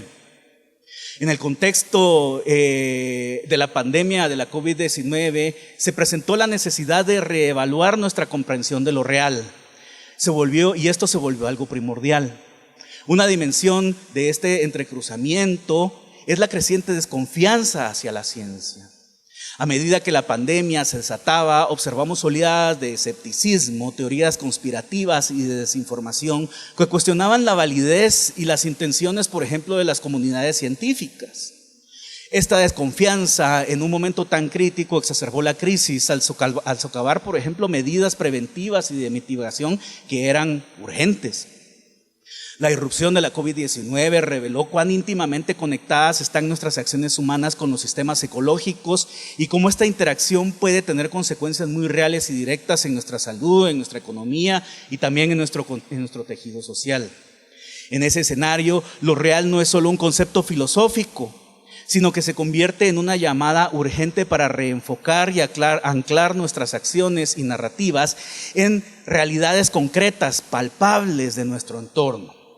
Es también un recordatorio de que la desconfianza hacia la ciencia puede ser peligrosamente miope, apartándonos de soluciones basadas en evidencias y prolongando crisis más de lo necesario y provocando más y más muertes. También es importante poner atención a las narrativas plurales en el antropoceno, específicamente aquellos debates en torno del pluralismo epistemológico y las epistemologías indígenas. El pluralismo epistemológico sostiene que el conocimiento proviene de diversas fuentes y perspectivas. Desde muchas de las epistemologías indígenas arraigadas en relaciones profundas con la tierra, se ve al ser humano como parte de un entramado interconectado de vida y no como un ser meramente dominante o dominador del mundo y de la naturaleza. En el contexto del antropoceno, estas perspectivas indígenas ofrecen una visión alternativa, un lugar de ver la naturaleza no como un recurso, sino como una relación social que necesita cuidado y reciprocidad como cualquier otra de nuestras relaciones sociales. También considero que es importante, más allá de esto, hacer reflexiones sobre las posibilidades del futuro, algo que mencionaba someramente antes. La forma en que decidimos narrar la historia del antropoceno determinará cómo enfrentamos también sus retos. Si solo percibimos catástrofes, podríamos caer fácilmente en la desesperación, el fatalismo y la parálisis. Sin embargo, al reconocer tanto los desafíos como las oportunidades, podemos impulsar la acción, la innovación y posiblemente el cambio. Es crucial, entonces, promover narrativas que nos permitan visualizar un futuro más allá de las distopías que se han vuelto dominantes en la industria cultural contemporánea. parafraseando a Jameson, podríamos preguntarnos si hoy parece más fácil imaginar el fin del mundo que el fin de la destructividad que se causa en una época geológica como el Antropoceno. Tercer punto. Es importante reimaginar las relaciones entre espacios locales y globales. La era del Antropoceno nos invita a revisar y rediseñar profundamente nuestras interacciones y relaciones con el entorno natural. Esta reevaluación no involucra tanto las relaciones a nivel local como las globales, con un fuerte énfasis en comprender que nuestra existencia es una mera fracción de la vastedad de la naturaleza y que en última instancia estamos inherentemente ligados a ella y al universo en general. Las relaciones locales. En un contexto local, esto significa reconectar con nuestros ecosistemas cercanos. Es esencial promover prácticas agrícolas sostenibles, participar en la conservación y restauración de espacios naturales y valorar las especies autóctonas, la biodiversidad que nos ofrecen las comunidades más inmediatas en las que vivimos. La reimaginación en el ámbito local también implica repensar lo urbano, las ciudades que integren zonas verdes, que fomenten el uso de transporte sostenible y que busquen minimizar su impacto ecológico. Esto es vital en una época como el Antropoceno, específicamente después de haber pasado una pandemia como la que vivimos, en donde gente se tuvo que quedar clausurada en sus espacios urbanos, absolutamente aislada. En relación con los espacios globales, en un panorama más amplio, las naciones deben colaborar más estrechamente para enfrentar desafíos ambientales comunes. Esto incluye la defensa de acuerdos internacionales para la protección del clima, la conservación del agua, de los océanos y la promoción de prácticas comerciales, si se puede, también sostenibles. Una reimaginación global también significa aprender de las culturas indígenas, como mencionaba antes, y sus lazos con la tierra, el territorio y otras formas, digamos, de comprender la naturaleza. En ese sentido, es importante también profundizar en cómo estamos imaginando o reimaginando las relaciones entre el ser humano y la naturaleza. La era del Antropoceno desafía la concepción tradicional de la humanidad como un ente dominante sobre la naturaleza. En su lugar debemos vernos como un componente del vasto mosaico de vida en la Tierra, interdependiente y con una responsabilidad intrínseca de cuidar y mantener el equilibrio del sistema que nos sostiene. Esto implica una profunda introspección cultural, filosófica y espiritual, donde la humanidad, el respeto y la gratitud hacia la naturaleza se conviertan en valores centrales. Por último, me parece importante remarcar en el punto sobre la ética y la responsabilidad en la época del Antropoceno y su conexión con las pandemias. Al entrar en el Antropoceno nos encontramos con una responsabilidad sin precedentes. Nuestra influencia colectiva en el planeta, por supuesto, como dice Marcelo, hay quienes tienen más influencia que otros, ¿verdad? Ha alcanzado un punto donde las repercusiones de nuestras acciones son palpables en todos los rincones del mundo. Las pandemias como la de la COVID-19 son un claro ejemplo de los efectos que pueden tener las acciones humanas. En ese sentido, considero que es importante poner atención a la interconexión de los sistemas. Las pandemias son un recordatorio de cómo estamos interconectados, no solo entre seres humanos, sino también con otras especies. La degradación de hábitats, la deforestación y el comercio inseguro de animales silvestres, como decía antes, son no solo algunos de los factores que pueden propiciar el surgimiento de nuevas enfermedades zoonóticas y con ello el desate de nuevas pandemias. También considero que es importante corregir desigualdades, justamente por esto que estaba planteando Marcelo antes, ¿sí? O sea, es cierto, el concepto de antropoceno se puede cuestionar porque, digamos, no hay un gasto igual, ¿sí? No hay un consumo igual. La mayoría de gente no consume de la misma forma de la que consumimos nosotros. Y eso es justamente algo que crea, digamos, brechas de igualdad y brechas de desigualdad muy grandes. Sin embargo, el problema y la pregunta por la desigualdad sigue estando ahí. Entonces, en una época como la del Antropoceno, esta cuestión es cómo podemos abordar la desigualdad sin tener que tener este tipo de efectos nocivos que estamos teniendo al solamente, como dice Marcelo, ser solo un pequeño porcentaje de la población en el planeta la que está causando estos impactos negativos. También es importante promover en ese sentido prácticas sostenibles, digamos prácticas que nos permitan prevenir futuras pandemias que ya sabemos que van a venir justamente por estas transformaciones que estamos haciendo en el medio ambiente y en la naturaleza. Adoptar éticas del respeto, del cuidado, éticas del respeto y la preservación de los sistemas naturales. Esto significa repensar la forma en cómo producimos, por ejemplo, los alimentos. Yo creo que es una de las cuestiones más fundamentales ahí. Por último, considero, y en ese sentido es muy importante cultivar, y eso lo menciona Irma Alicia en su artículo, una ética del cuidado. Vivir en el antropoceno implica promover, generar una ética en donde nos estamos cuidando no solo entre humanos, sino que también estamos cuidando otros seres vivos, porque otros seres vivos, la naturaleza también está cuidando de nosotros. Las pandemias en estos contextos de antropoceno son un llamado de atención sobre la fragilidad de nuestra existencia y la interdependencia de nuestras vidas. Responder a estos llamados requiere de empatía, solidaridad, pero solidaridad más allá de lo humano, ¿sí?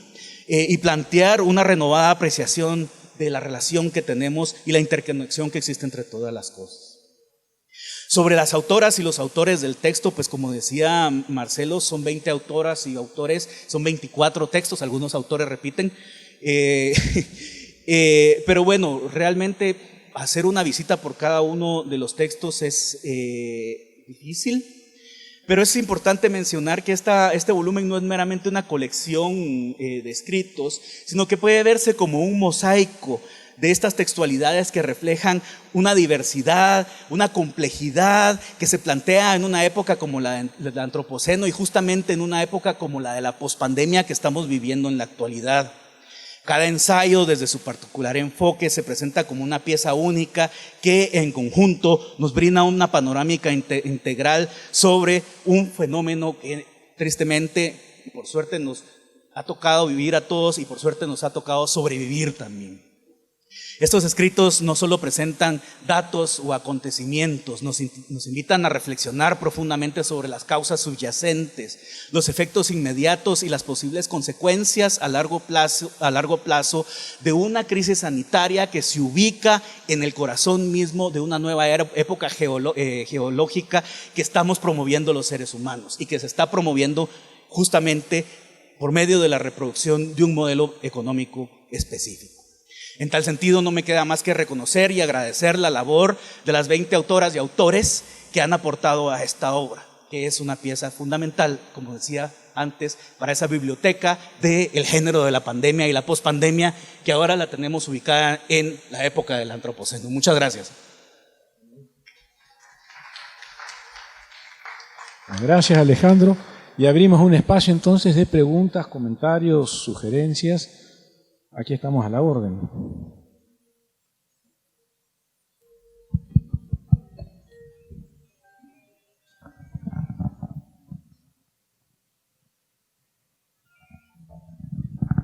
Si alguien tiene algún comentario, le rogaría que se acerque para utilizar el micrófono, así se puede escuchar, por favor.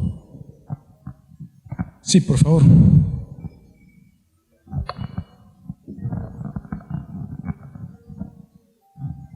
No, muy gracias por las exposiciones primeramente.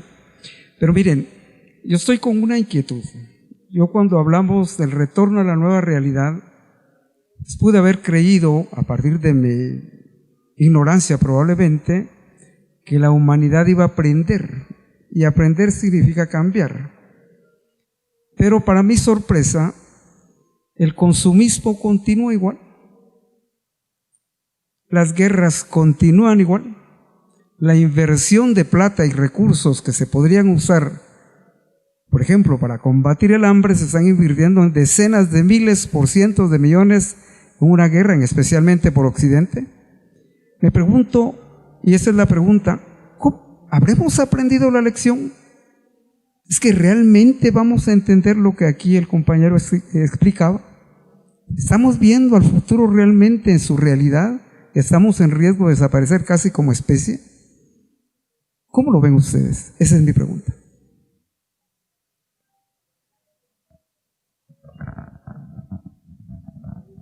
Bueno, sí, mejor hagamos esto, hagamos 2, 3, 4 preguntas y luego las respondemos.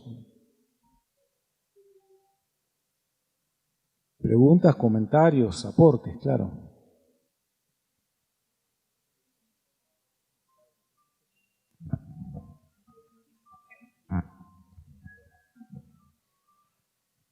Buenas noches. Quiero felicitar de manera especial a la doctora Recinos, ¿es verdad? Porque está abordando el tema sanitario desde lo que todo mundo sabe que debe hacerse, es la prevención con un enfoque desde el punto de vista de la salud mental. Definitivamente hemos comprendido a estas alturas que nuestra salud depende de nuestro pensamiento, de nuestros hábitos, y no hay que esperar a estar enfermos para poder procurarnos la salud. Y pues también es una pregunta. Estaba hojeando, ¿verdad?, el capítulo tan interesante que usted escribió, y me pongo a pensar que el Ministerio de Salud solo tiene una unidad específica para el tema de la subjetividad, que creo comprender que nuestros médicos, nuestros funcionarios de salud, pues se han enfocado fundamentalmente en caracterizar las patologías, en buscar cómo curar. Obviamente esto significa consumo en el mercado global de medicinas, químicos y todo lo que conlleva. Entonces, le gustaría ser ministra de Salud para empezar a cambiar este sistema de cosas y enfocarnos en la prevención, en la salud mental. Y si fuera ministra de Salud usted, ¿cuál sería su prioridad? Gracias.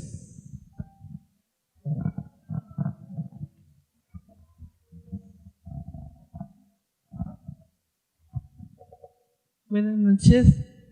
Felicitaciones, especialmente a la doctora Mayrita y también al doctor Sergio, ¿verdad?, por haber hecho este trabajo, y a cada uno de las personas que escribieron, que es muy interesante saber que también hay personas, no solo guatemaltecos. Creo que las dos preguntas fueron bien importantes, pues ustedes darán la respuesta, pero creo que van ligadas una con la otra. Y ustedes tienen la respuesta, y definitivamente creo que la lectura del libro va a ser pues muy interesante y nos va a sacar de muchas dudas en esa etapa que vivimos. Fueron 2 años, ¿verdad?, que marcaron bastante en la vida de cada uno. Esta pregunta que yo voy a hacer es pues también para la doctora Mayrita, en el sentido de que la situación misma de nuestro país ha venido marcándose en el hecho de tener patologías, pero directamente cuando usted escribe y lo va relacionando en el aspecto de esa dualidad, tal vez podríamos llamarlo, en que va dando la respuesta a tener, ¿verdad?, una mejor salud mental.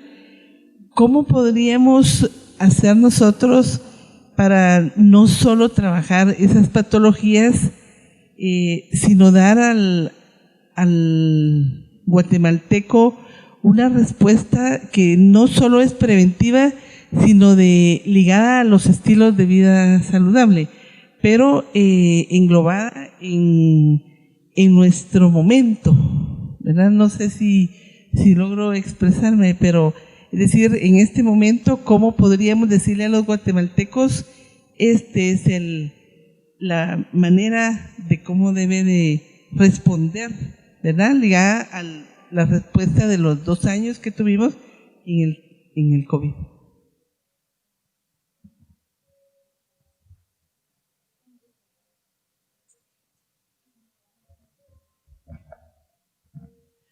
Muchas gracias, muy buenas noches. Y para Tilio Borón, no sé si todavía estará en pantalla, ¿verdad?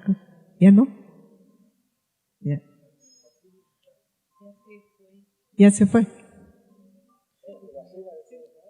Bueno, sí, lo que quería plantear era que el capitalismo estatista puede ser realmente una ruta de tener una mayor armonía con el ambiente, o será que el capitalismo y el medio ambiente y la preservación del medio ambiente son irreconciliables.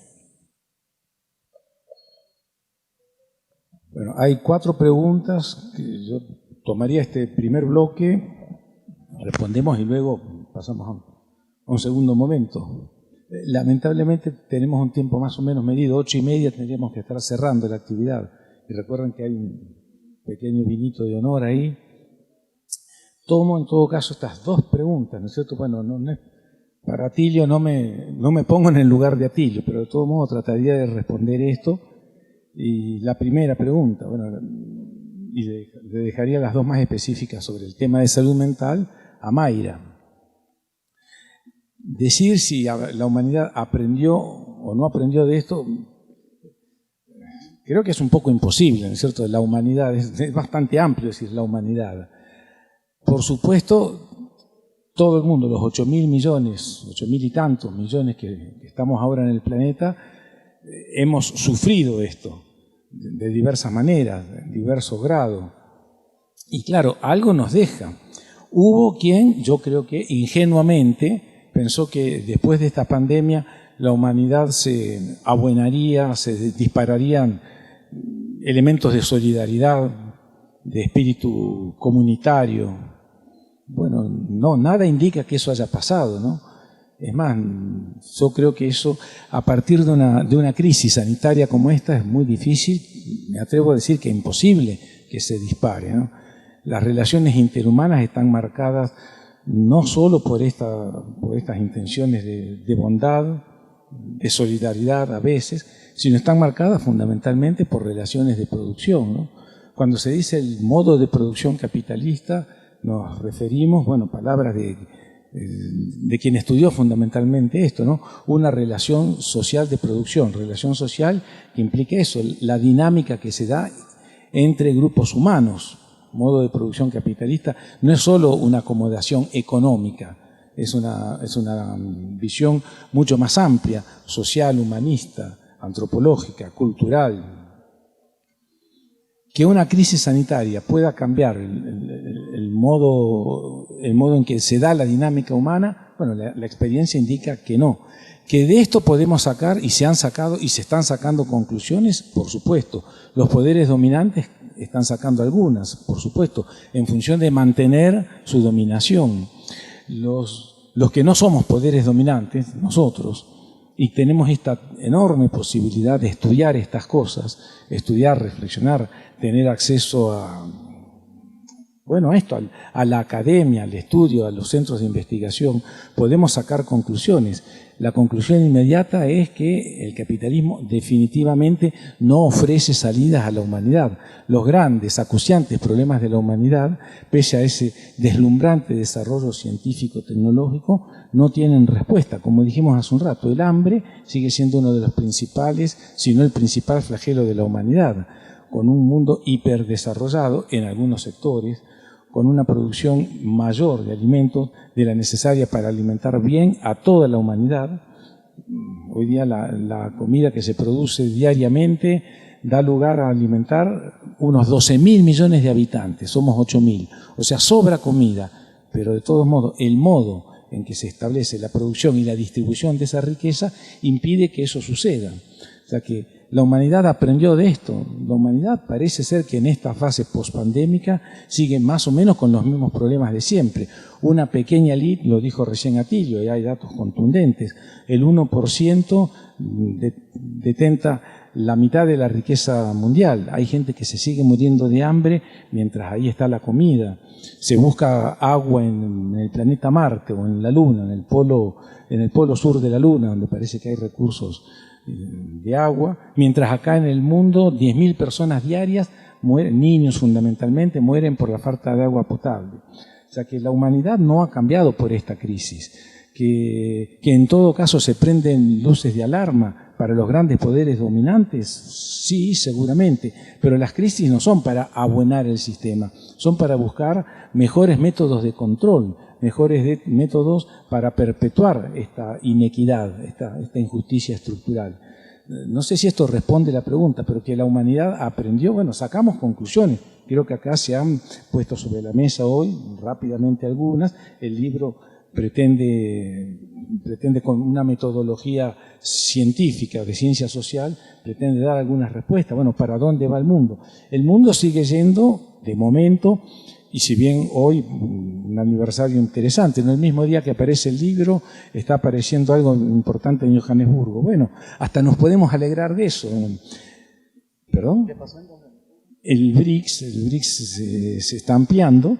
De 5 países originarios se suman otros 6, ya la mitad de la población mundial pertenecería a este área no dolarizada. Bueno, es una buena noticia, claro, una buena noticia en función de una humanidad alternativa. No olvidemos de todos modos que los BRICS no dejan de ser planteos capitalistas y China presenta este planteo de socialismo de mercado que es un gallo-gallina, expresión que me gusta mucho acá, guatemalteca, es una cosa complicada, donde, bueno, da resultados sin duda para los chinos. 400 millones de chinos salieron de la pobreza crónica rural y hoy día son consumidores, y China, como se dijo abundantemente, lo decía Tilio, es una potencia tecnológica, definitivamente, ya en muchos campos por arriba de Estados Unidos y de Europa Occidental. De todos modos, el modelo chino no sé si es replicable en todos los países, es un modelo de socialismo a la China, por supuesto. Cuba, en todo caso, que puede intentar un proceso de mecanismos de mercado para fortalecer su socialismo, probablemente no le pueda dar el mismo resultado que China. Un mundo dentro del mundo, con 1.500 millones de habitantes, 5.000 años de historia, eso dice muchísimo, la historia cuenta. Que hoy esté pasando algo bien importante en el mundo, bueno, creo que es interesante, pero con esto no se mejoran sustancialmente las condiciones de habitabilidad, de vida de la humanidad. Es una linda noticia esto, que crezcan los BRICS, Estados Unidos deje de ser el hegemónico absoluto, el área dólar va bajando. Bueno, veamos qué nuevos horizontes se abren con esto. El libro pretende, básicamente, y a partir de la pandemia, abrir esta pregunta, ¿no? ¿Qué mundo se está construyendo y hacia dónde vamos? ¿Que la humanidad aprendió? No sé. ¿Que la humanidad tiene una agenda pendiente? Sí, sin duda. El capitalismo no resuelve estos grandes problemas. Entonces hay que seguir bregando por cambios de la humanidad que este modo de producción no puede aportar.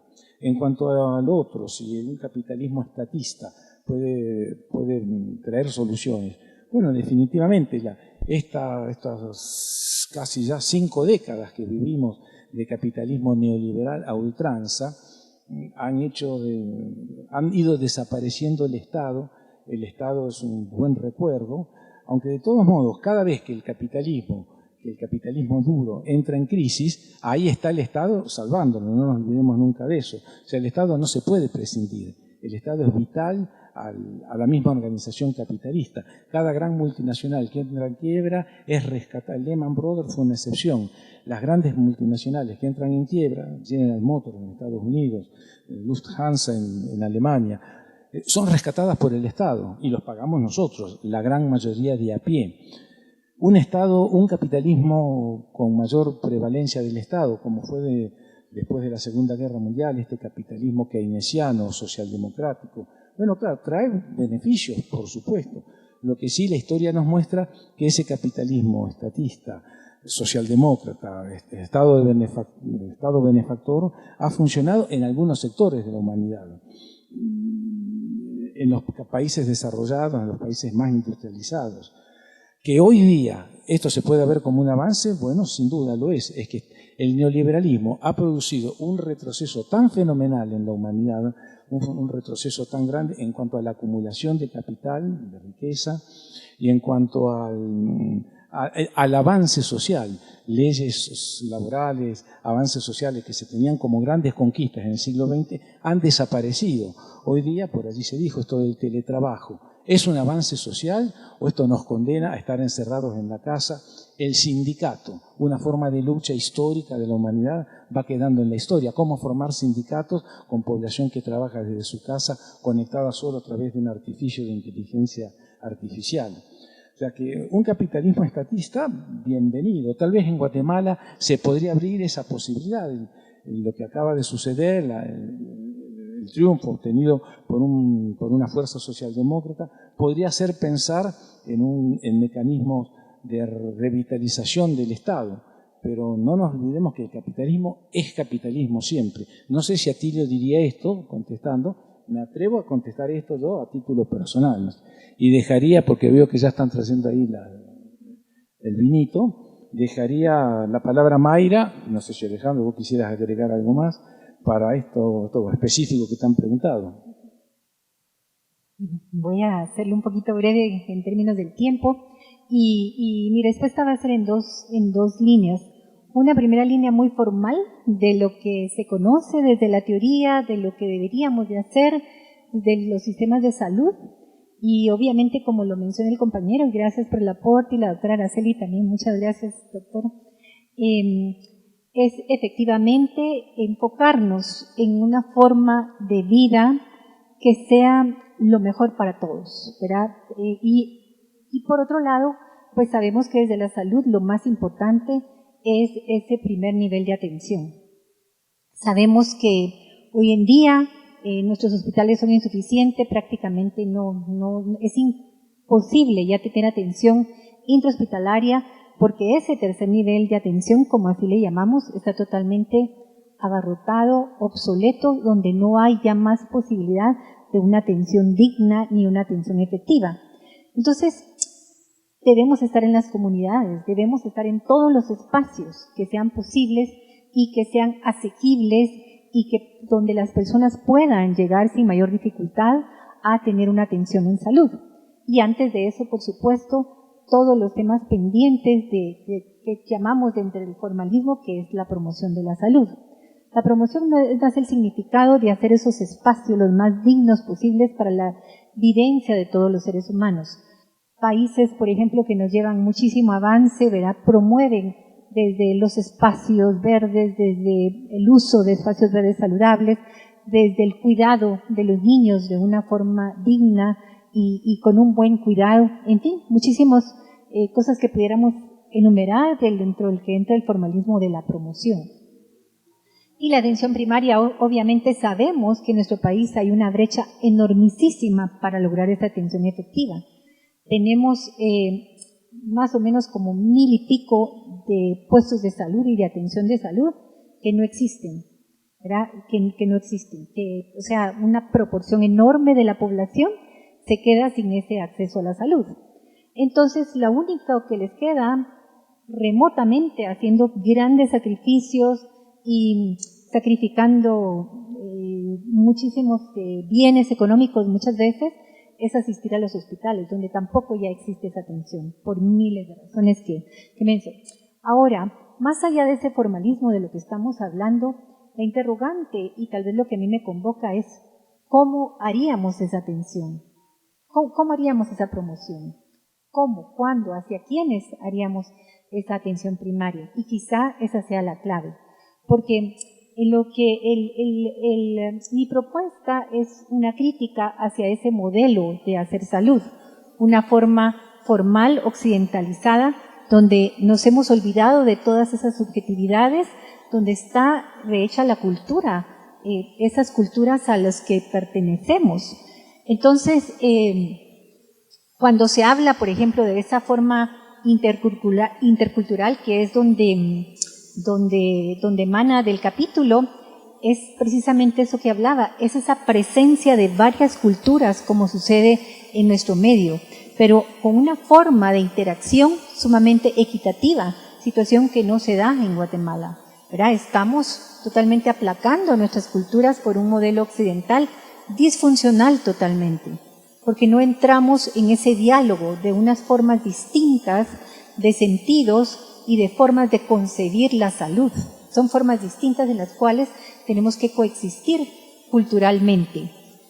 Y obviamente eso acentúa como esa falta de diálogo y respeto principalmente, y de alguna forma de mirada y de dar un lugar donde nuestra cultura y toda nuestra cosmovisión, nuestra economía tome un lugar importante.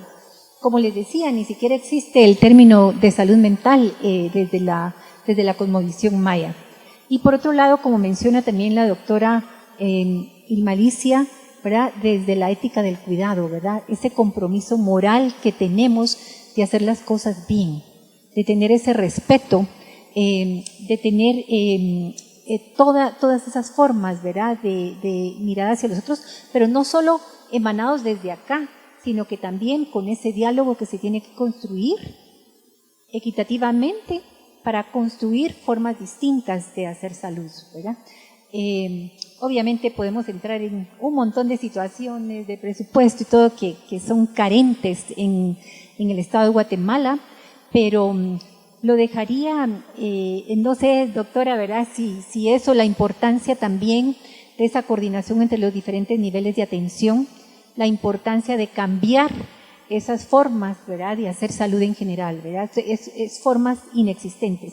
Y cómo lo político atraviesa todo esto, al priorizar situaciones que no son hoy de urgencia, no es lo que nos está matando, no es lo que está incidiendo en la mortalidad y en la morbilidad, pero obviamente hay mandatos que responden a otras políticas donde pone lo importante probablemente donde no es lo importante. Y entonces todo el presupuesto y todo el quehacer de ese mandato desde la salud pública se va a esos nichos, ¿verdad?, a esas miradas muy limitadas, y donde la salud mental, por supuesto, en este país nunca ha sido importante. Muchas gracias.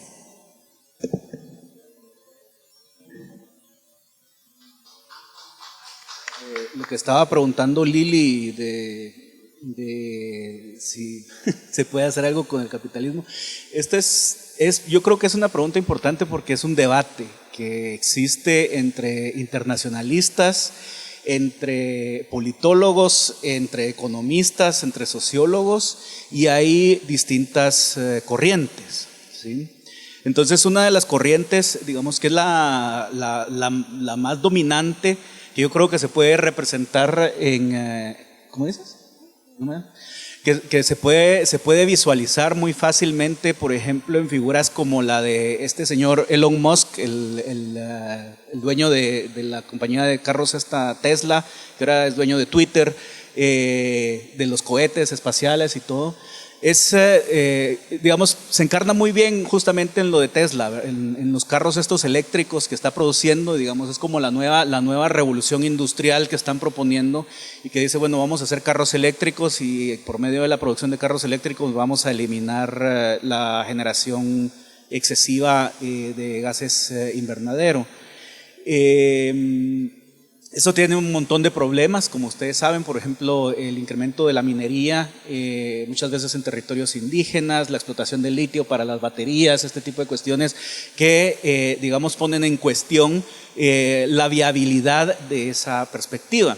Pero esa perspectiva tiene como un trasfondo, digamos, teórico más general, que se vincula justamente con esta idea de que hay que liberar completamente las fuerzas del mercado y que el mercado va a promover la innovación tecnológica, y que la innovación tecnológica eventualmente va a lograr producir las soluciones necesarias para limpiar todo lo que ensuciamos. Y bueno, esto es, digamos, es fascinante porque es una forma de pensar que parte de un acto de fe, ¿verdad? Es una forma de pensar que parte de un acto de fe porque se espera, ¿verdad?, que eventualmente las fuerzas del mercado van a producir ese milagro para descontaminar. Entonces, es interesante porque, digamos, también dentro de estos grupos de personas, digamos, que están como a la cabeza de la industria, se están planteando las preguntas que se generan en torno de cuestiones como lo que plantea, digamos, la época del Antropoceno. Hay otras perspectivas, digamos, que proponen una desaceleración, digamos, la primera perspectiva propone una aceleración, la otra es como una desaceleración, una ralentización del desarrollo, ¿sí? Y entonces se dice, bueno, lo que hay que hacer es ralentizar la producción, especialmente para poder tener tiempo suficiente y lograr encontrar alternativas.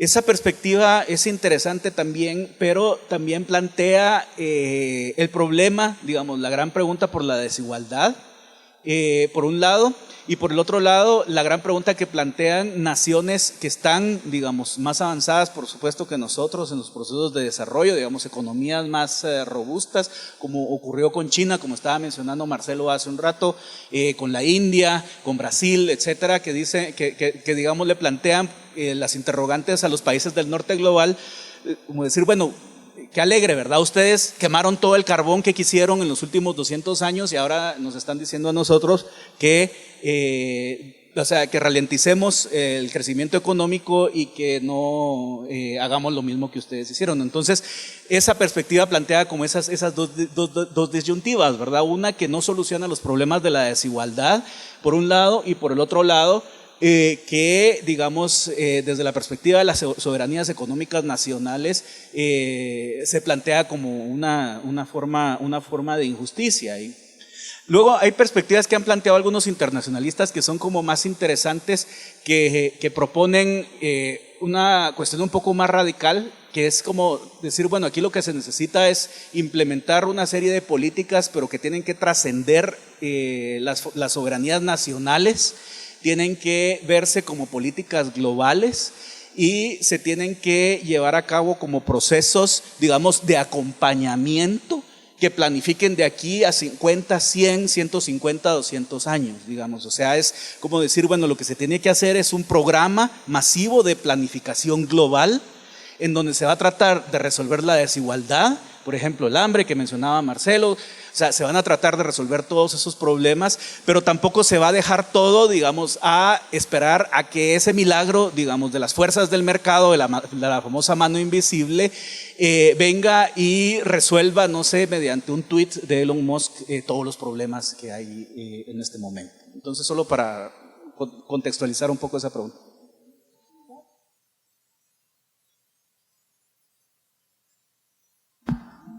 Yo, por último, solo quería agregar en cuanto a lo que hablé, el concepto del biopoder, ¿verdad? Y en esa forma de hacer, en este caso, pues en un sistema de salud.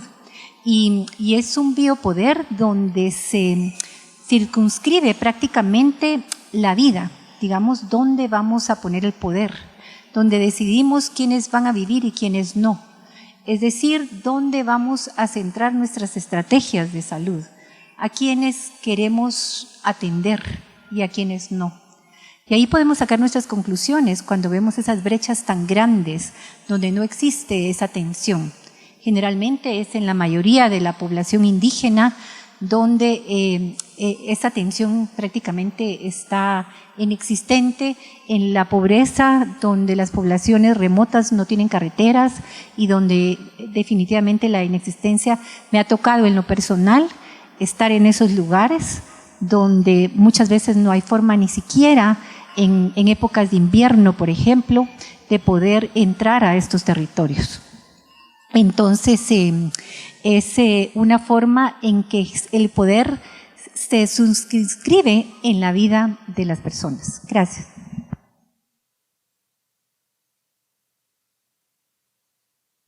Como vemos, el tema da para muchísimo, por supuesto.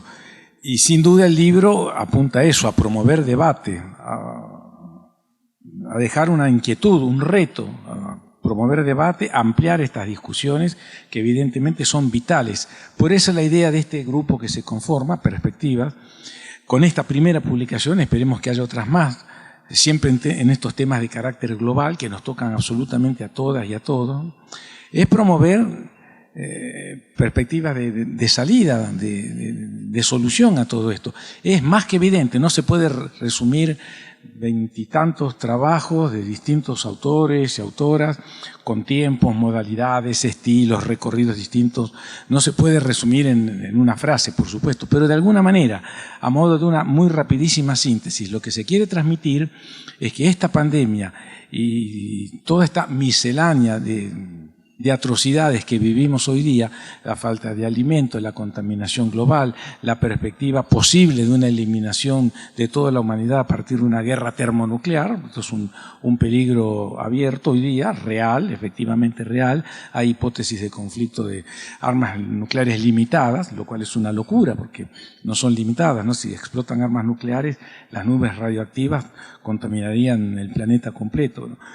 Todas estas perspectivas hay que abordarlas muy seriamente y buscar transformación. Lo que sí, por eso digo, como síntesis, me permito decirlo a título personal, esto, y sé que es una exageración sintetizar un libro de 400 páginas en una frase, ¿no? Pero la idea es mostrar que el capitalismo como modo de producción, con sus 500 años de desarrollo, ha demostrado que no puede dar solución.